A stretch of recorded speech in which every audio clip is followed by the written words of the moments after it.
Hey guys, welcome to Brittney Bypass, episode 3. I'm reporting live from my apartment in my blankets because it's a lazy Sunday and I might as well be cozy. So, let's start off this episode with my recent trip to the Royal Oak Beaumont Weight Loss Control Center, and let's talk about what happened there. Hello, ladies and gentlemen. Welcome to episode 3 of Brittney Bypass. It is May 22nd, and we are currently out in the city of Royal Oak, right outside of the Beaumont Weight Control Center. Gonna head on in for a weigh-in and meet with my nurse practitioner, have a talk about what's going on, and make sure the medications are up to date and everything. And I'm not sure what else to expect, so let's go take a look at the numbers and see what develops. Scale time. See what happens, guys. And so far it's looking like we lost something, America. Which is better than nothing.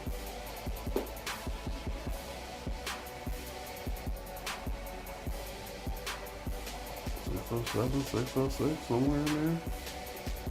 We'll check it.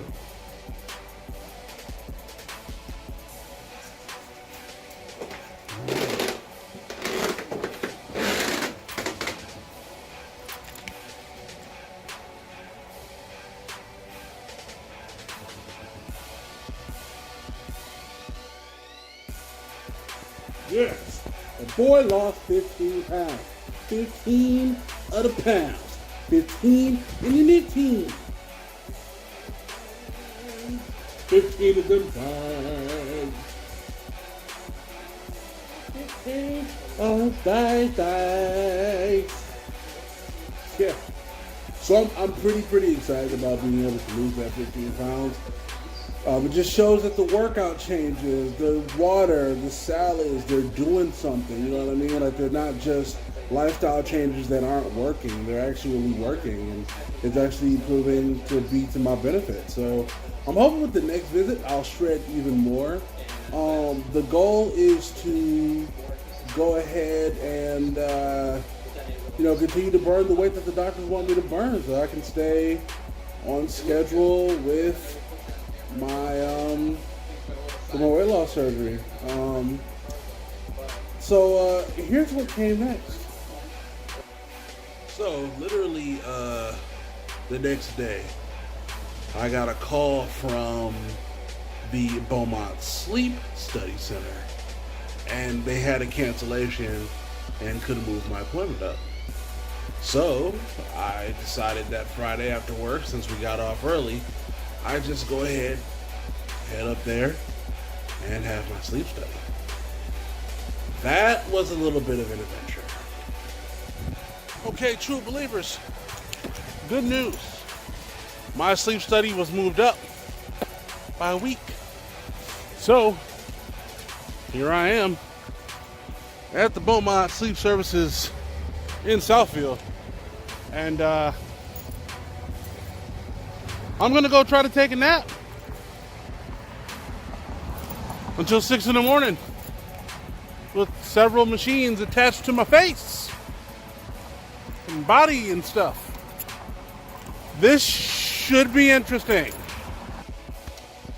All right, guys, I'm currently getting ready for my sleep study. There's the camera that will be watching me.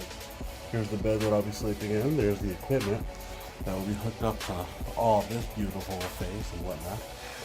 So let's go get changed into the pajamas and see how this is gonna go.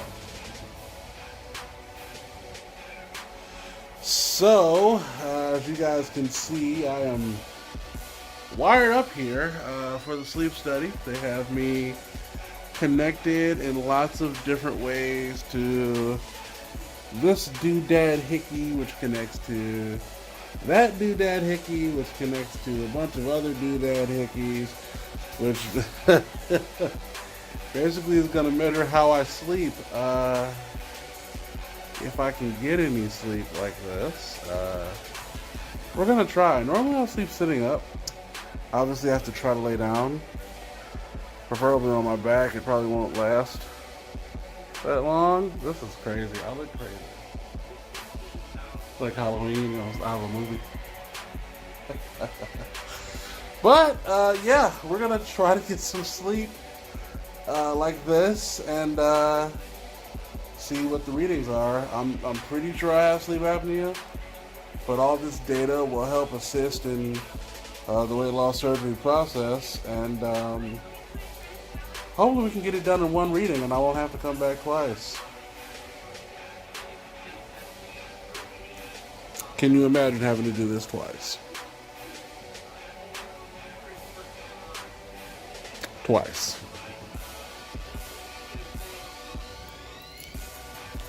Good morning, guys. It is about 5:50. Saturday morning. I am leaving the Beaumont Sleep Center after my sleep evaluation. So, got my mask. I want to thank everybody here at the Beaumont Sleep Center facility. They were extremely professional. There was not a need I did not have that was not met. Kind of soggy out here, but I kind of want to go as I walk across this grassy area, and they have a regular walk on the other side of the building, but this one is easier to get to the bus stop on this side, so that's why I'm taking it. But no, they were incredibly professional. Again, every need I had during the night was met with understanding and serenity. So big ups to them for that. They made the experience good. Did I sleep good? Debatable. Don't necessarily felt like I slept like a king, because it was difficult to. I've never been great at sleeping in new spaces, so we'll say that's the first reason why. And then the second reason why, at about midnight, my nurse Danielle came in and she's like, we're gonna start you on CPAP. So naturally, I knew that this was likely gonna happen. I was definitely reluctant and didn't necessarily want to use a CPAP machine, but I had to. So I had the mask on the CPAP machine. Because they don't recycle these.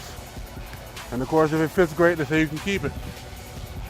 Use it for when you get a CPAP machine, which is also probably gonna happen. Sleeping with this thing on was kind of a mix. Like, it was kind of good and bad. I liked the air pressure. It did feel like it opened up my airway and made it easy to breathe in some instances. But when I had to breathe heavy, like if I had adjusted in my positioning and was trying to, move around a bit, of course you're gonna exhale a little bit heavier. And what happens is, as you breathe out, and you, first of all, breath is warm, right?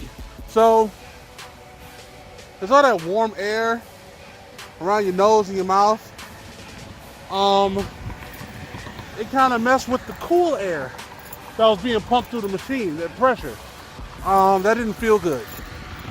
And then, if you exhale too hard, the mask would move. And it will create a vacuum.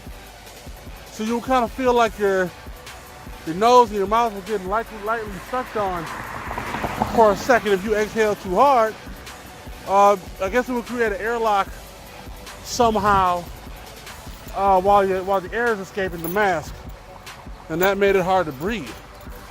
So I had to breathe at a regular pace, couldn't breathe heavy, which again, I don't want to breathe heavy. Nobody wants to breathe heavy. But if I have to breathe heavy, it made the mask very uncomfortable. And I did wake up once or twice through the night, like, take this shit off. Like, this shit feels terrible. And I feel like I can't breathe because I have something strapped to my face. Even though air is being pumped through it, it doesn't feel very good when you first wake up and you're trying to relax. No matter how soft the bands are or any of that, it just didn't feel very good. So the thing about it is that once it was on and I went to sleep, it was all right. And it didn't itself wake me up from sleep. It actually helped me stay asleep. And it did what it was supposed to do. It decreased my breathing issues. So when I get a machine, I'm gonna have to try it, see if I can use it at home, and get comfortable with it, because all in all, it does help my breathing and lower the risk of sleep complication, as long as I have the damn thing on. Of course, after surgery, might not need this damn thing. So again, it's about 5:53. I don't believe I missed the bus or anything. So I'm going to wait for it, get some sleep, go home, relax. And that's a sleep study in a nutshell.